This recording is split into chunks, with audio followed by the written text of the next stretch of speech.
GeM TV நேயர்கள் அனைவருக்கும் வணக்கம். நான் உங்கள் விஜய் பிலால். இன்னைக்கு வீடியோவில் நம்ம எதை பத்தி பார்க்க போறோம் அப்படின்னு பார்த்தீங்கன்னா, ஒரு 12 நாள் ஒரு போர் ஒண்ணு நடந்துச்சு. அது யாருக்கு அப்படின்னு பார்த்தீங்கன்னா, ஈரானுக்கும் இஸ்ரேலுக்கும் ஒரு போர் நடந்துச்சு.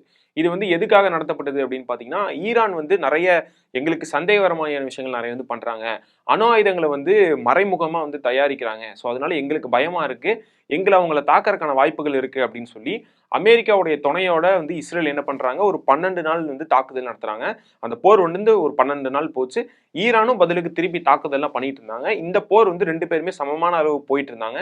கடைசியா ஈரானுடைய தாக்குதலோட இந்த போர் முடிவடையுது. ஸோ இதுக்கப்புறம் போர் எதுவும் நடக்காது அப்படின்னு எல்லா ஒப்பந்தங்களும் போட்டு போரை நிறுத்தினதுக்கு அப்புறமா, இப்போ கொஞ்ச நாள் கழிஞ்சு இப்போ ஒரு 4, 5 மாசத்துக்கு கழிச்சு திரும்ப இந்த போர் ஆரம்பிக்கிறதுக்கான வாய்ப்புகள் அதிகமா இருக்கு. இதுல முதல்ல யார் அடிக்க போறாங்க அப்படின்னு பாத்தீங்கன்னா, ஈரான் சைட்ல இருந்தா வரப்போகுது அப்படிங்கிற ஒரு தகவலுமே வெளியே வந்திருக்கு.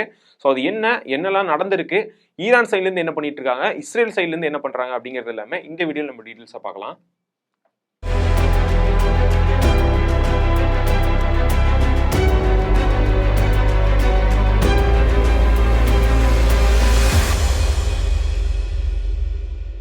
இஸ்ரேலுடைய பிரதமர் பெஞ்சமின் நெதன்யாகு இவர் என்ன பண்றாரு அப்படின்னு பாத்தீங்கன்னா, நான் ட்ரம்ப்பை சீக்கிரமா சந்திக்கணும், ஒரு விஷயத்தை பத்தி நான் பேசணும் அப்படிங்கிற மாதிரி பத்திரிகையாளர்கள் கிட்ட வெளியே சொல்றாரு. எதுக்காக இவர் இந்த விஷயம்லாம் சொல்றாரு அப்படின்னு சொல்லி கேட்கும் போது தான் தெரியுது. அவர் என்ன சொல்றாரு அப்படின்னு பாத்தீங்கன்னா, ஈரான் சம்பந்தமா நான் நிறைய விஷயங்கள் ட்ரம்ப் கிட்ட பேசணும் அப்படின்னு சொல்லி சொல்றாரு. இது எங்களுக்கு மட்டும் ஆபத்து இல்ல, அமெரிக்காவுக்குமே ஆபத்து, முக்கியமா ட்ரம்ப்புக்குமே ஆபத்து அப்படின்னு சொல்லி சொல்றாரு. ஈரான் அப்படி என்ன பண்ணிட்டு இருக்காங்க அப்படின்னு பாத்தீங்கன்னா, கொஞ்சம் போன போர்லயே பாத்தீங்கன்னா அணு ஆயுதத்தை கிரியேட் பண்ணிட்டு இருந்தாங்க. நிறைய அணு ஆயுதங்கள்லாம் தயாரிச்சுட்டு இருந்தாங்க. அதை ஈரான்ல இருக்கக்கூடிய நிறைய இடங்கள்ல வடக்குல இருந்து சரி, இல்ல கிழக்குல இருந்து சரி, நிறைய உள்ள இருக்கக்கூடிய ஒரு மெயினான ஏரியாக்கள்லாம் என்ன பண்றாங்க அப்படின்னு பாத்தீங்கன்னா, பூமிக்கு அடியில நிறைய அணு உலைகளை அதாவது அணுசக்தியை வச்சு நிறைய டிஃபென்ஸ் நாங்க ரெடி பண்றோம், எங்க நாட்டுக்காக நாங்க ரெடி பண்றோம். அது மட்டும் இல்லாம அந்த அணு ஆயுதங்களை வச்சு புது புது வகையான நவீன கருவிகள்லாம் நாங்க தயாரிச்சுட்டு இருக்கோம் அப்படிங்கிற மாதிரி தான் அவங்களுடைய சைட்ல இருந்து கருத்து இருந்தது. ஆனா இவர் நெதன்யாகு என்ன பண்றாரு அப்படின்னு பாத்தீங்கன்னா, இவங்க எங்களை தாக்கறதுக்கான வாய்ப்புகள் அதிகமா இருக்கு. சோ இவங்க எங்களை தான் ஃபர்ஸ்ட் தாக்குவாங்க இது ரெடி பண்ணாங்கன்னா, அதனால இது அச்சுறுத்தலா இருக்கு அப்படின்னு சொல்லி இவங்க ஃபர்ஸ்ட் தாக்குதலை ஆரம்பிக்கிறாங்க. இது தொடர்ந்து போயிட்டு இருந்துச்சு. இப்போ பல நாள் கழிஞ்சு எல்லாமே அழிச்சாச்சு. ஈரான்ல இனி அணு ஆயுத சோதனை எதுவுமே பண்ண முடியாது. அங்க இருக்கிற அணுசக்தி இருக்கக்கூடிய இடங்கள் எல்லாமே அமெரிக்காவும் சரி, இஸ்ரேலும் சரி அழிச்சிட்டாங்க அப்படிங்கிற ஒரு தகவல் இருந்தாலுமே, மறைமுகமா யாருக்கும் தெரியாம ஈரான் இவ்வளவு நாளா உள்ளுக்குள்ளேயே அணு ஆயுதங்களை ரெடி பண்ணிட்டு இருக்காங்க. கண்டம் விட்டு கண்டம் போய் தாக்கக்கூடிய நிறைய ஏவுகணைகளை ரெடி பண்ணி வச்சிருக்காங்க. கிட்டத்தட்ட ஒரு நாளைக்கு மட்டுமே 3000 ஏவுகணைகளை இவங்க ரெடி பண்றாங்க அப்படிங்கிற ஒரு தகவல் வெளியே வந்திருக்கு. ஸோ இது ரெடி ஆச்சுன்னா இந்த வரக்கூடிய 2026ல கண்டிப்பா ஈரான் இஸ்ரேல் மேல தாக்கறதுக்கான வாய்ப்புகள் அதிகமாவே இருக்கு. அது எப்ப தாக்குவாங்க, எங்கிருந்து தாக்க போறாங்க அப்படிங்கிற ஒரு யூகமே இல்லாம தான் அடிக்கிறதுக்கான வாய்ப்புகள் இருக்கு அப்படிங்கிற ஒரு தகவல் வெளியே வந்தனால, இஸ்ரேலுடைய அதிபர் என்ன பண்றாரு அப்படின்னு பாத்தீங்கன்னா, நான் போய் ட்ரம்ப்பை சந்திக்கணும் அப்படிங்கிற மாதிரி சொல்லியிருக்காரு.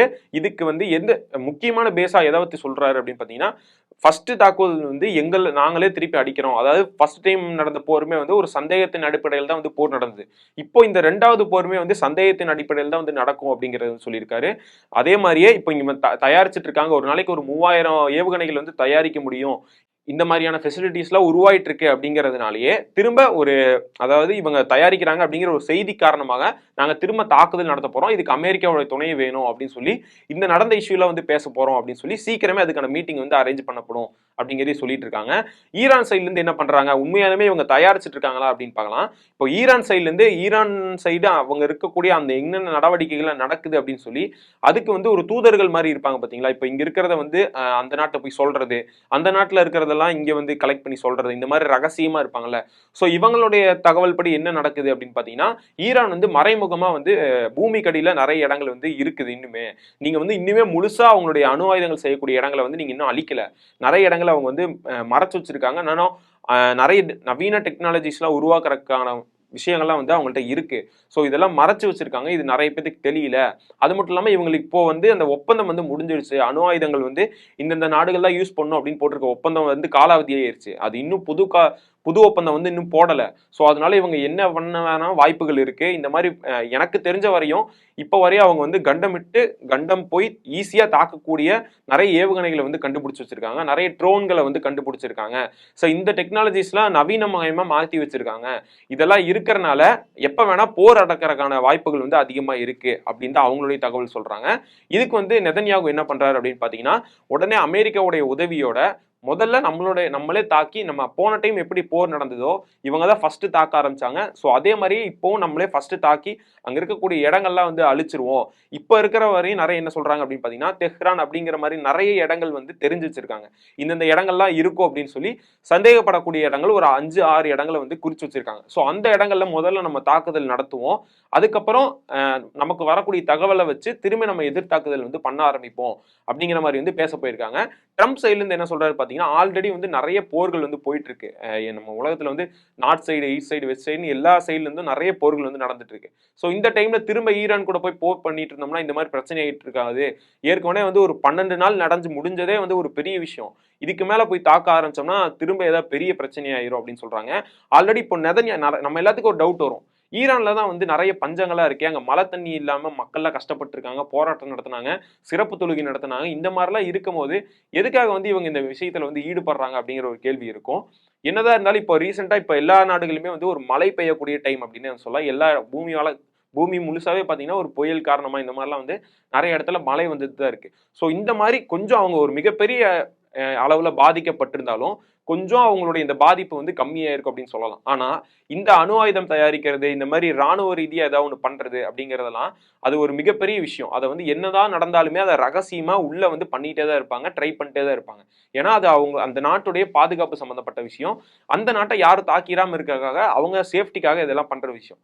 ஸோ அது வந்து என்ன நடந்தாலும் அது உள்ள ரெடி ஆகிட்டே தான் இருக்கும், ரெடி பண்ணிட்டே தான் இருப்பாங்க. ஒவ்வொரு நாளும் நம்ம இதுக்கு முன்னாடியே ஒரு வீடியோ போட்டிருப்போம். என்ன மாதிரிலாம் வந்து கிரியேட் பண்ணிட்டு இருக்காங்க ஈரான் வந்து எந்த மாதிரியான விஷயங்கள்லாம் பண்றாங்க, அதாவது வெளிநாடுகளுக்கு தெரியாம அப்படின்னு சொல்லி ஒரு வீடியோ நம்ம முன்னாடி போட்டிருப்போம்.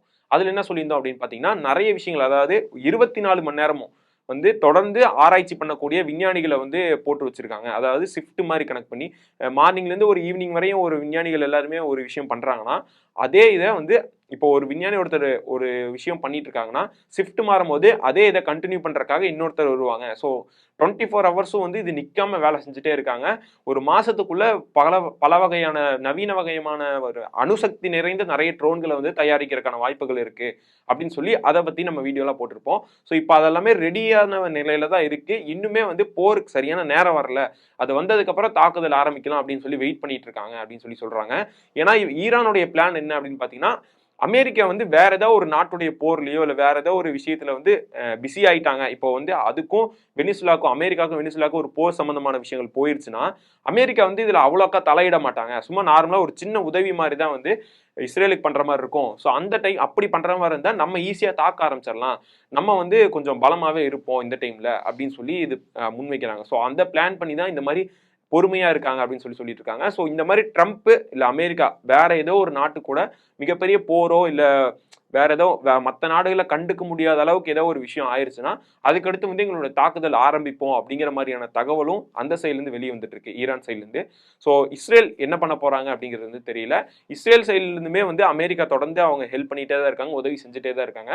ஸோ ரெண்டு போருமே வந்து இப்போதைக்கு ரெண்டு பேருமே வந்து பலமா இருக்காங்க அப்படின்னே வந்து சொல்லலாம். இந்த இஸ்ரேல் ஈரான் போர் வந்து அடுத்தது 2.0 வந்து வந்ததுன்னா யார் வந்து வின் பண்ணுவா? ஏன்னா போன போர்லயே வந்து 2 பேரும் ஒரு ஈக்குவலான அளவு தான் வந்து 2 பேருமே மாத்தி மாத்தி அடிச்சிட்டு இருந்தாங்க. ஸோ 2வது போர் வந்ததுன்னா யார் வந்து முன்னாடி இருப்பா, யார் வந்து பின்னாடி போவா அப்படிங்கிறது தெரியல. ஸோ இந்த விஷயத்தை பத்தி உங்களுடைய ஒப்பீனியன் என்ன அப்படிங்கறத கீழே வந்து கமெண்ட்ஸ்ல சொல்லிருப்பாங்க.